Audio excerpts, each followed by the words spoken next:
नमस्कार, मी राजेंद्र तिडके आणि आपण पाहतात युवा दर्पण लाईव्ह। सुरुवातीला पाहूयात आजच्या ठळक घडामोडी। इराण इस्रायल युद्धाचा राज्याच्या शेतीला फटका, निर्यात ठप्प, युरियाच्या साठ्याबाबत कृषी मंत्री दत्तात्रय भरणे यांनी व्यक्त केली चिंता।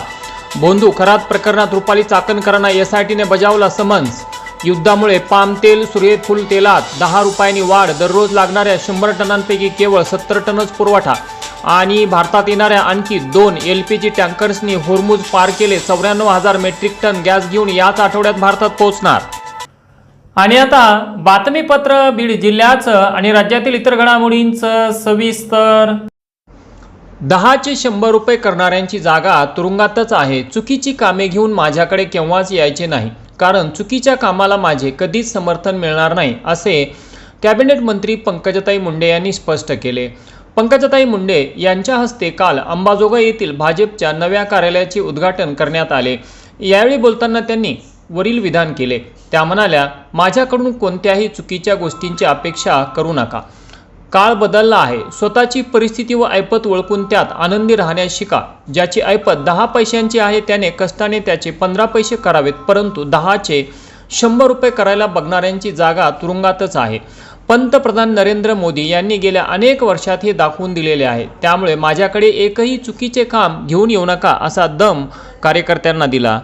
कृपा करून असे काही असंविधानिक गोष्टी विचारू नका, त्याची जागा इथे नाही। हा काळ वेगळा आहे। आपली परिस्थिती ओळखा, आपली ऐपत ओळखा, त्याच्यात आनंदी राहा। ती ऐपत 10 पैशाची असेल तर 15 पैशाची करायचा प्रयत्न करा। 10 पैशाची ऐपत जो 100 रुपयाची करायला जातो त्याची जागा तुरुंगात आहे। हे मोदीजींनी गेल्या अनेक वर्षात दाखवले की तुम्ही बाबा हे असे चुकीचे कार्य अपेक्षाच करू नका, चांगल्या अपेक्षा करा। तुम्ही मला म्हणले ना, ताई मला कॅन्सर झाला आहे, मला काही झालं आहे, मी देईन, माझं मोडून देईन घरचं, पण मला ह्याच्यातून वाचवा, मला त्याच्यातून वाचवा। एका कार्यकर्त्याच्या मुलांनी फ्रॉड केला, 40-50 लाखाला गंडवलं लोकांना। ते पैसे ताई तुम्ही द्या ना, मी तुमचे कार्यकर्ते। कसं देणार रे बाबा तुम्ही? आणि ते पैसे तुम्ही वापरलेत। मुलांनी कुठून पैसे आणले विचारा ना रे बापांनो, आईलं। नवरा कुठून पैसे आणतोय विचारा ना बायकांनो। तुम्हाला गंठन केलं, तुम्हाला साडी केली, तुमचं घरावर 4 मजले चढले, पुन्हा मग कारवाई झाली, केस झाली, अटक झाली, मग काय करायचं? बरोबर आहे का? कधीतरी विचारा ना घरात कुठून पैसा यायलाय। 10 रुपयाचे 100 रुपये करा, पण काम करा। आणि ते काम करायला मी तुमच्या पाठीशी उभी आहे। तुम्हाला 10 लाखाचं पत्र दिले ना, लाख रुपये कमवा, पण 10 लाखाचं पत्र दिले 10 लोक गायब करू नका, प्लीज करू नका। मस्त 10 नाही, मी आधी म्हणायचे, मी जेव्हा आधी लोकांना म्हणलं मी 1 कोटीचं काम देते ना एखाद्या कार्यकर्त्याला, त्याला 5 लाखाचं मिळत नव्हतं ना, मग त्याला फंड त्याला मिळायलाच ना प्रॉफिट। तर करू नका, चांगलं काम करा। काही आहे बघा, आता लोक बदमाश पण असतात राजकारणात, चांगले पण असतात। काही लोक आपल्याला सोडून गेलेत, काही लोक आपल्याला वापरून निवडून येऊन दुसऱ्याशी संधान करून गडबड करायलेत। करू द्या त्यांना, काय करायचं ते। माझ्या विरुद्ध कारस्थान केलेला कोणताही माणूस आज जागवा कुठे दाखवा, कारण माझ्या हृदयामध्ये पाप नाही, देवाचा साक्षात आशीर्वाद।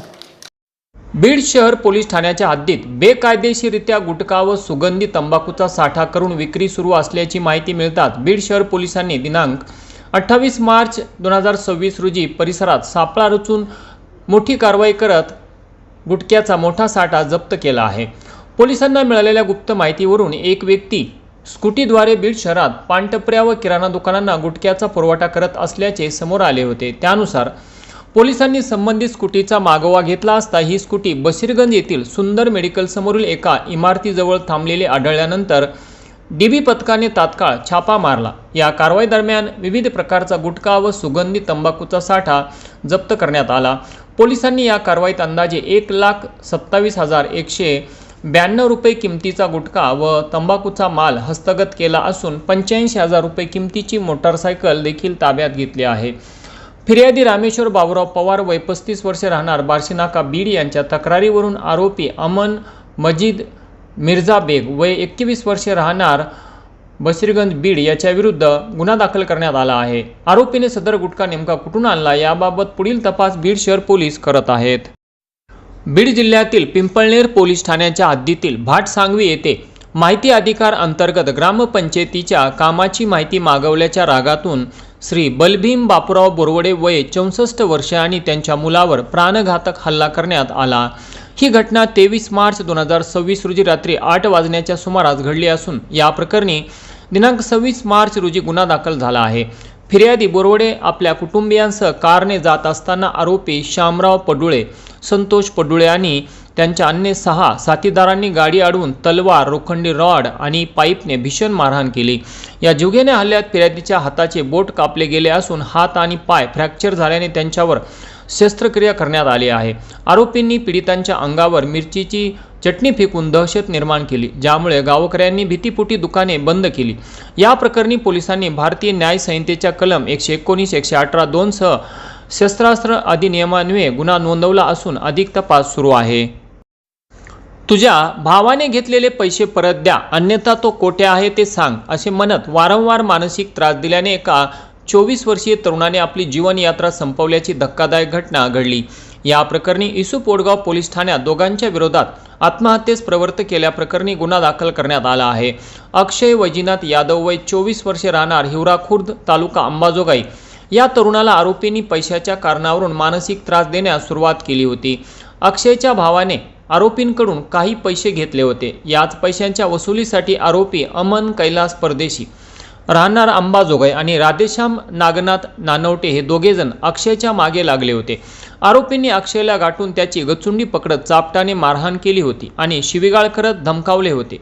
त्यावरून अक्षय यादव याने टोकाची भूमिका घेत दिनांक 12 मार्च 2026 रोजी स्वतःच्या शेतात जाऊन त्याने चिंचेच्या झाडाला गळफास घेत आत्महत्या केली। अक्षयने गळफास घेऊन आत्महत्या केल्याच्या घटनेनंतर 15 दिवसांनी म्हणजेच दिनांक 27 मार्च रोजी त्याचे वडील वैजनाथ शिवाजी यादव यांच्या फिर्यादीवरून सावकार अमन कैलास परदेशी आणि राधेश्याम नागनाथ नानवटे या दोघांविरुद्ध इसुप वडगाव पोलीस ठाण्यात गुन्हा दाखल करण्यात आला आहे। काल दिनांक 28 मार्च 2026 रोजी बीड जिल्हा कारागृहात धनादेश न वटल्याप्रकरणी न्यायालयीन कोठडीत असलेल्या एका 50 वर्षीय कैद्याचा हृदयविकाराच्या धक्क्याने मृत्यू झाल्याची घटना घडली। गणेश पवार असे त्या कैद्याचे नाव आहे। सुमारे 8 दिवसांपूर्वी त्याला कारागृहात आणण्यात आले होते।